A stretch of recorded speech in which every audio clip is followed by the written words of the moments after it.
Welcome to Stuff You Missed in History Class from HowStuffWorks.com.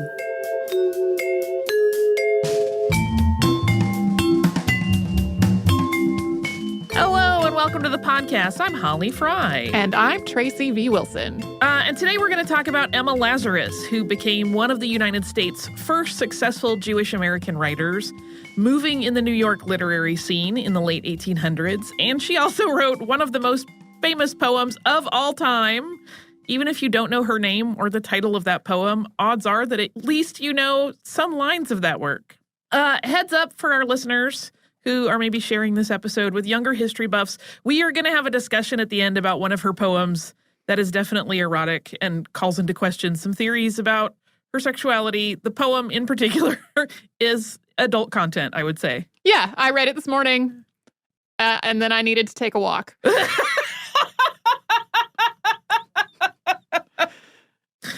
So we're going to jump right in to the life of Emma Lazarus.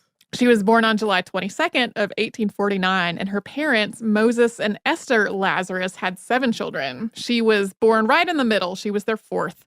They lived in New York City, and Emma's family, which had Portuguese Jewish roots, was pretty wealthy.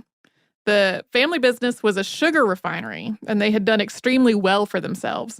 The family had been in New York since before the Revolutionary War, so that money that had been passed down through the family was rooted originally in a sugar trade that was directly tied to slavery. And the success that Moses acquired through the family business put him in high society circles that consisted primarily of white Christians. And he made something of a conscious effort to play down the family's Sephardic Jewish background as part of their assimilation into that social circle.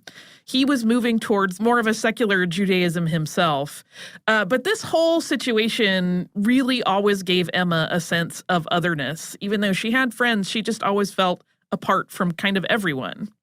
Her early life was split between homes in New York City and Newport, Rhode Island. She studied with private tutors and received a really wide-ranging education. She learned to speak French, Italian, and German, and these multilingual skills really served her well in her career. Her translations were as popular as the poetry and prose that she was writing. And she was translating poetry from foreign languages from a very early age.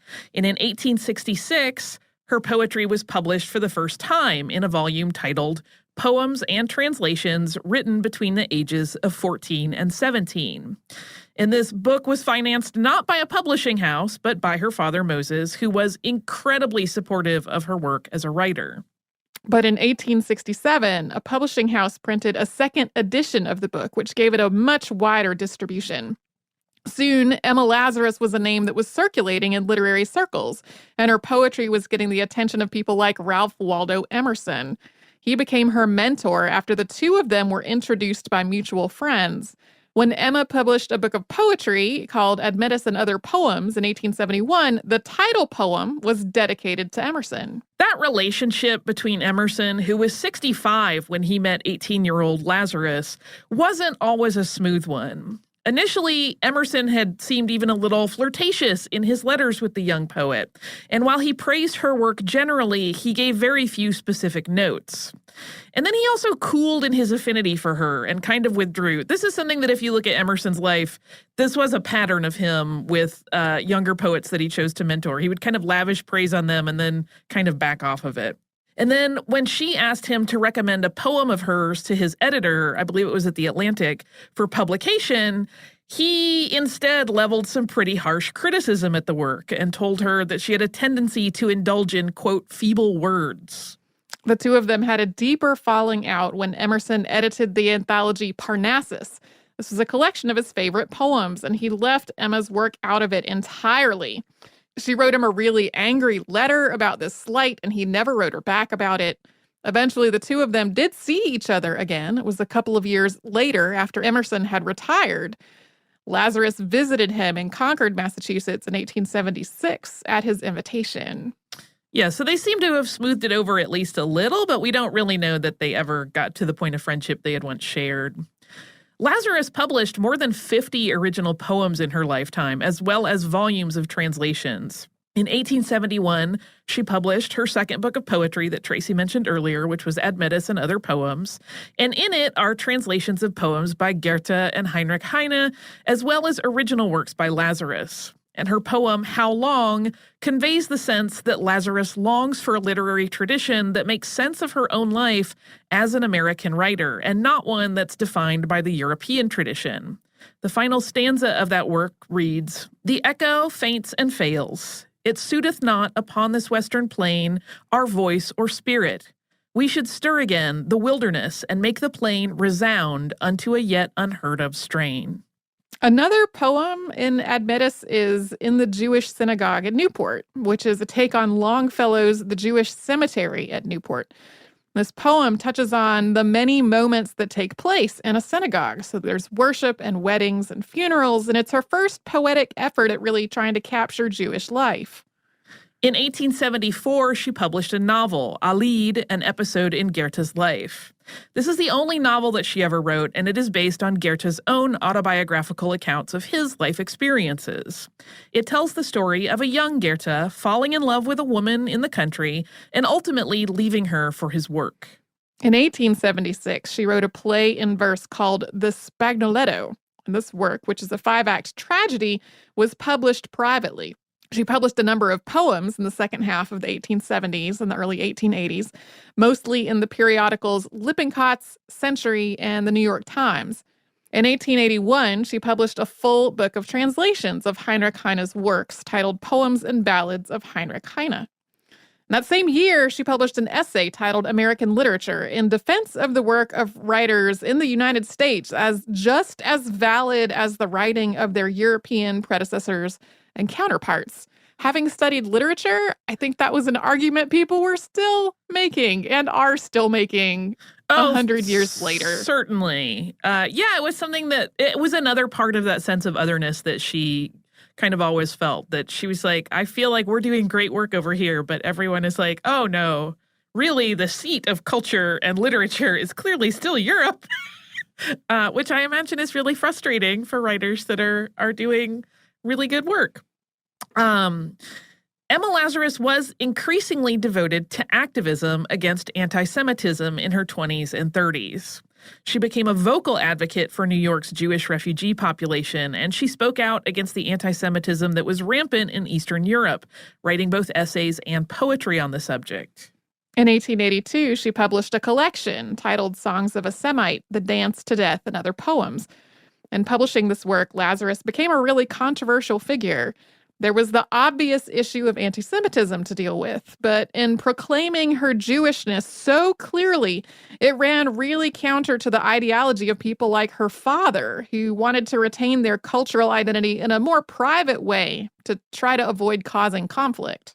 In addition to Songs of a Semite, Lazarus became a regular contributor to the journals American Hebrew and The Century, in which she published several essays. From April 1882 to February 1883, the essays Was the Earl of Beaconsfield a Representative Jew?, Russian Christianity versus Modern Judaism, and The Jewish Problem all examined the issue of Jews in society who, she wrote, were fated to forever be antagonized by those around them. And it was in reaction to the prejudice against Jews that she witnessed that she started to promote the pre-Zionist idea that a Jewish state needed to be established in Palestine. This was before Zionism was really coined and pushed by other people. In a moment, we'll talk about some of the other advocacy that Emma Lazarus engaged in, but we're going to pause first for a brief sponsor break.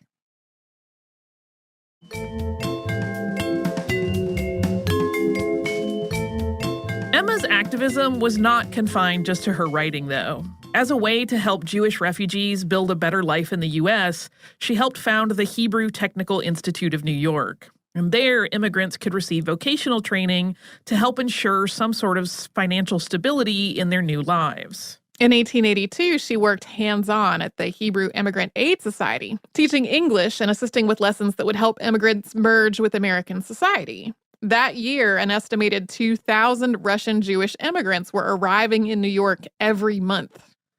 She visited the homes of immigrants on Ward's Island, and she was somewhat horrified at the conditions there.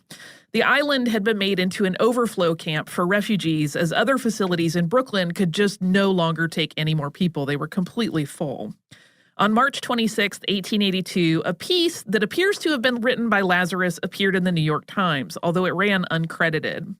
And the article casts a sympathetic eye on the people at Ward's Island and how many of them were people of high esteem in their homeland who, in seeking refuge, were going to start their new lives completely penniless. And it goes on to challenge and disassemble a lot of the stereotypes that Russian Jewish immigrants endured in New York, and it stressed that they wished only to breathe the air of freedom. Lazarus spent some time in the mid-1880s traveling abroad. After she published Songs of a Semite, she visited both England and France, and it was during her first trip there in 1883 that she met and befriended Robert Browning, William Morris, and Henry James, among others. Yeah, because she was already really well known in literary circles in the U.S., and she was from a wealthy family. One, she could afford to travel, and two, she had pretty easy introductions to a lot of society people throughout Europe, so she made a lot of very high-profile friends. And that same year, she also wrote a letter to her friend and publisher, Philip Cowan, referencing an article that she had recently read that had a decidedly anti-Semitic tone. She wrote, quote, "To refer to the Sun article, it seems to me so coarse and vulgar that it deserves no reply from any self-respecting Jew. It represents the habitual light in which we are regarded as a race by the Christians, but it happens to be couched in somewhat more offensive terms than usual. I am perfectly conscious that this contempt and hatred underlies the general tone of the community towards us.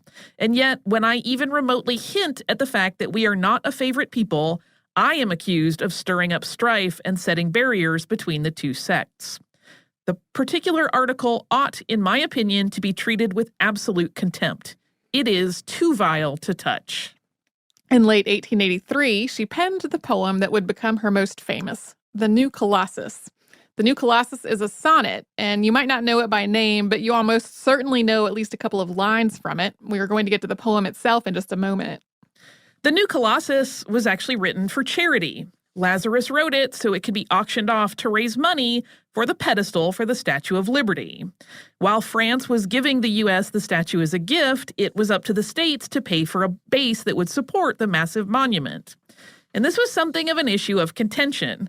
Coming up with the money to pay for a pedestal was a challenge, and there was a very real sentiment against the entire affair based on the idea that the whole thing was making the U.S. look bad. I'm going to say it's not completely unheard of for there to be a gift like this that costs the recipient money, especially when it's a giant statue. Despite the negative opinion of a gift that also required significant expense on the part of the recipient just to receive the gift, the New York literary community rallied to try to raise funds for the base. The Art Loan Fund exhibition in aid of the Bartholdi Pedestal Fund for the Statue of Liberty was mounted, and this was an auction of art and literature created especially for the occasion, and it was managed by the American Committee for the Statue of Liberty. Emma Lazarus had been asked to participate by William Maxwell Evarts, who was chairman of the American Committee for the Statue of Liberty, and the writer Constance Cary Harrison. And Lazarus was reluctant initially. She was not accustomed to doing commissions, and she didn't write if she didn't feel moved to do so. So this idea of writing on command was not really in her wheelhouse normally.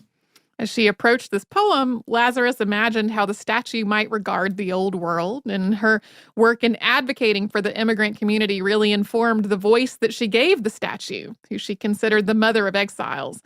She wrote The New Colossus on November 2nd, 1883, and it's pretty short, so we're going to read it in its entirety. Not like the brazen giant of Greek fame, with conquering limbs astride from land to land. Here at our sea-washed sunset gates shall stand a mighty woman with a torch, whose flame is the imprisoned lightning, and her name Mother of Exiles. From her beacon hand glows worldwide welcome. Her mild eyes command the air-bridged harbor that twin cities frame. Keep, ancient lands, your storied pomp, cries she with silent lips. Give me your tired, your poor, your huddled masses yearning to breathe free. The wretched refuse of your teeming shore. Send these, the homeless, tempest-tossed to me. I lift my lamp beside the golden door.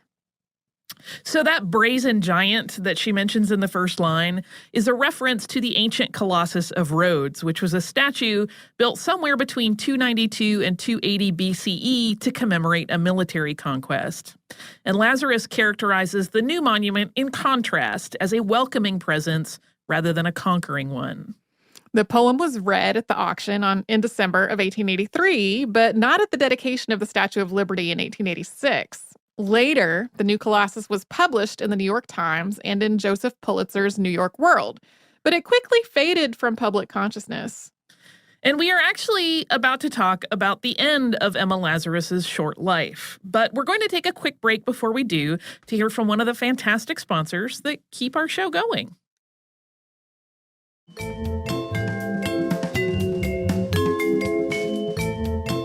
In March 1885, Emma's father, Moses Lazarus, died. And in April, she set sail for Europe once again. This trip was a very long one. She kept traveling right into 1887. She started with visits to Yorkshire and London before moving on to the Netherlands, France, and Italy. But by the end of the year, she was not feeling well. She continued her travels in 1886 despite feeling ill. First, she went back to England and then Holland and Paris, and she'd been planning another visit to Italy, but ended up staying in Paris into 1887 because she just couldn't travel anymore. She stayed in Paris for 6 months before returning to New York in July. In that time, she had developed a facial paralysis. She'd lost her hearing in one ear. Her eyesight had declined to the point that she could barely see. Her younger sister Annie had been with her in Europe and took care of her as she convalesced and took dictation so that Emma could keep up her correspondence. Lazarus never got to witness her poem's rise to fame because she died on November 19th of 1887.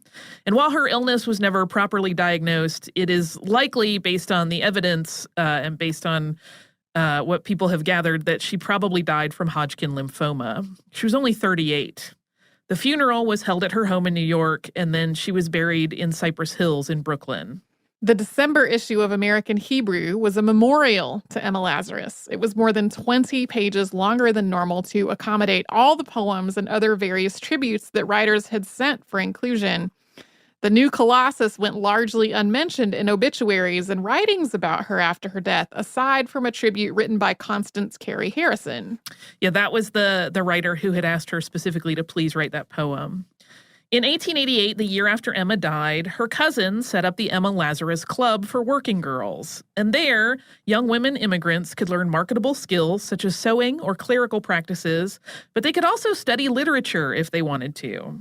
This charitable effort troubled her immediate family, though. They'd never been entirely comfortable with Emma's activism. After her death, they had shifted the narrative of her life a little bit, playing down her controversial Zionist views. As you recall from the beginning of the episode, her father had consciously worked to blend in with New York society and really played down the family's Jewish heritage. The family refused to allow any of Emma's pro-Jewish poetry to be reprinted after her death. When her sisters Josephine and Annie published the 2-volume set The Poems of Emma Lazarus in 1888, Josephine wrote a biographical sketch of Emma. Yeah, that sketch got reprinted in a lot of places, and that's really kind of where her life story got a little bit shifted around, where it wasn't quite an accurate portrayal of her anymore, but more like a very niceified version that left out any of her controversial views.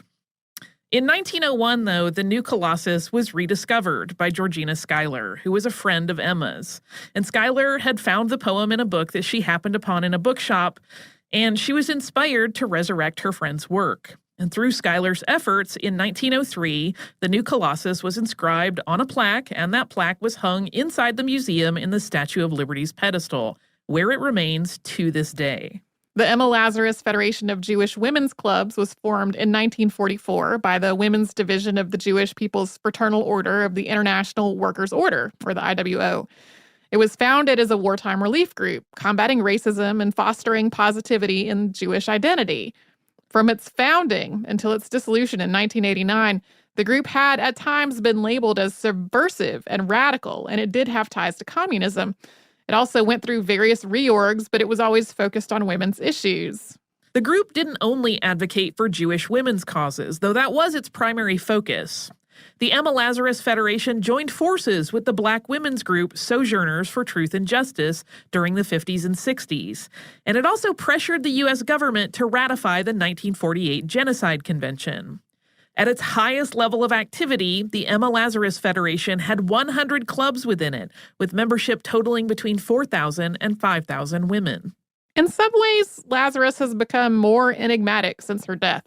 Questions related to her spinster lifestyle arose in the second half of the 20th century when a sonnet that she wrote, titled Assurance, was published for the first time. The sonnet begins, "Last night I slept, and when I woke, her kiss still floated on my lips." The poem describes a dream of a romantic forest interlude.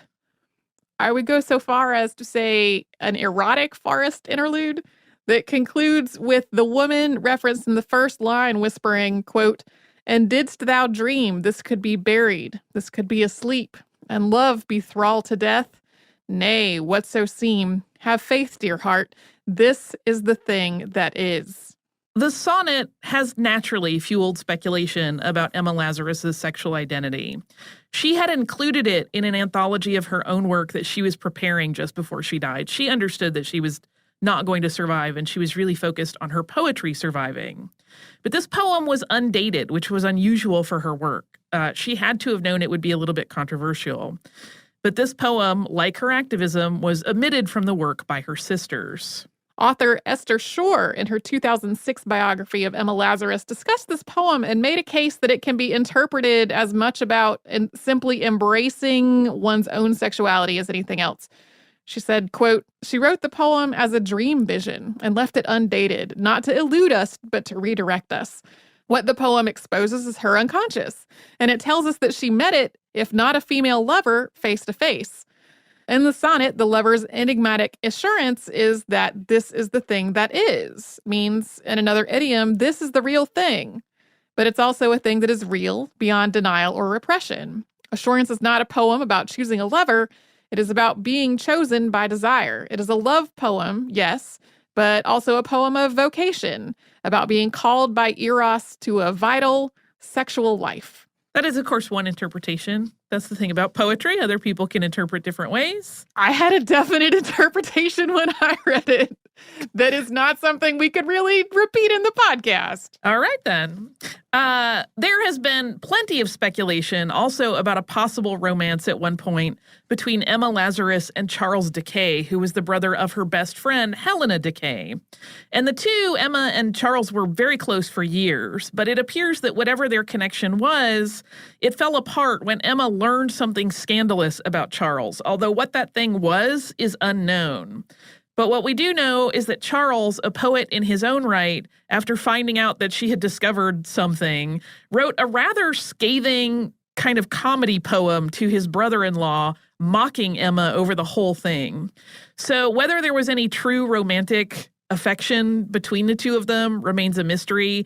I read some accounts that suggested that Helena always thought Emma had a thing for Charles, but that Charles never really cared about her.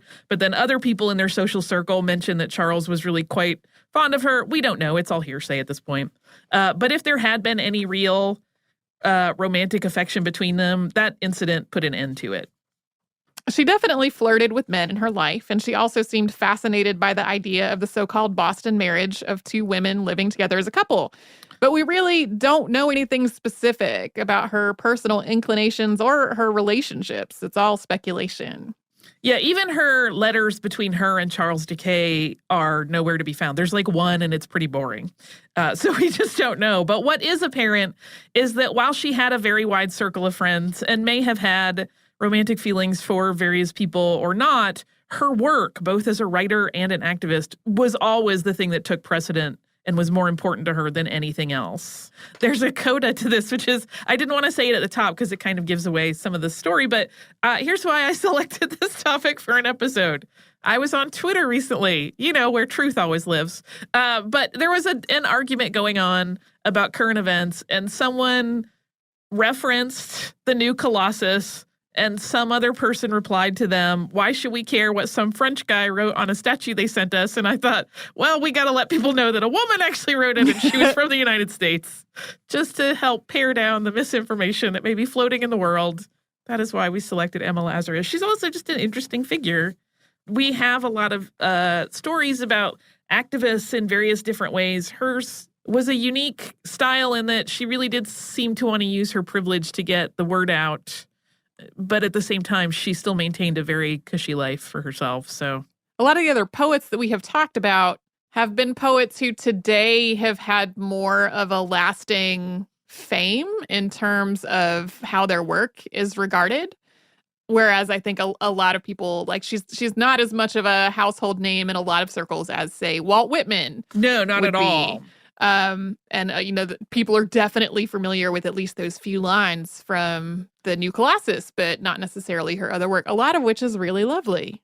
Yeah, I will confess I was reading some various criticism of it, and she does not get treated terribly delightfully by modern critics. I think even in her own time, some of her word choices were a little stilted and kind of like people either found them dry or a little bit removed. It was like one critic that I wrote was talking about how she wanted to talk about a lot of different parts of the human experience, but because she really didn't have that wide of a personal experience, you know, she traveled twice, but even so, she spent like 6 months of those travels in a room, basically, and on her balcony because she was ill. So she kind of is talking about all of this stuff almost from a remove.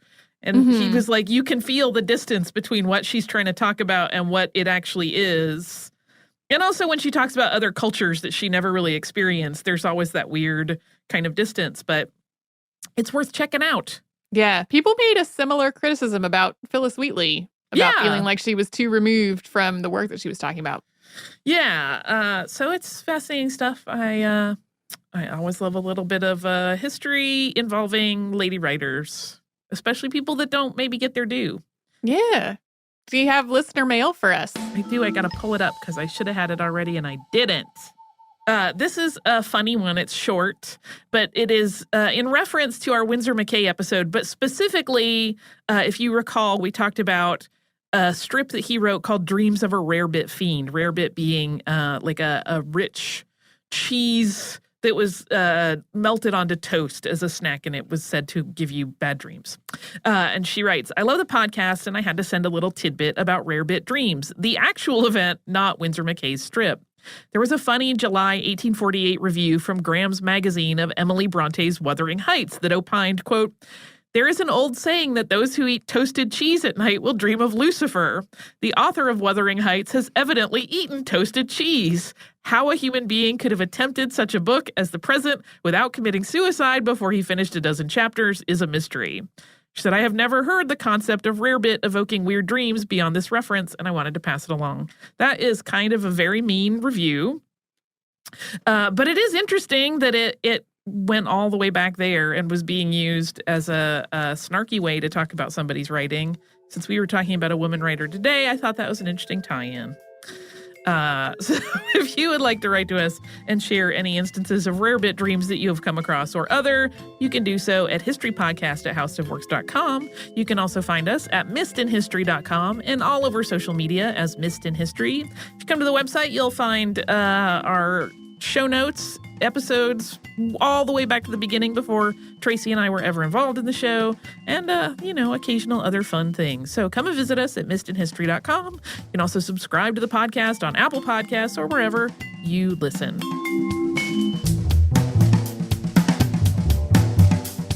For more on this and thousands of other topics, visit howstuffworks.com.